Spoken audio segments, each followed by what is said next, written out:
In this video, I'll be showing you how to factory reset your MacBook Pro 2015. Anyways, getting into it, what you want to go ahead and do once you're on your MacBook page is go to the top left where you're going to see your Apple icon. So go ahead and click on that and you're going to see a lot of different options here. So you just want to go over to system settings like so.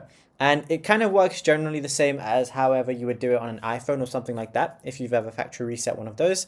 But all you want to do is go to your general tab, which is right under battery. And then from here, scroll down and right at the bottom, you're going to see an option where it says transfer or reset. So go ahead and click on that.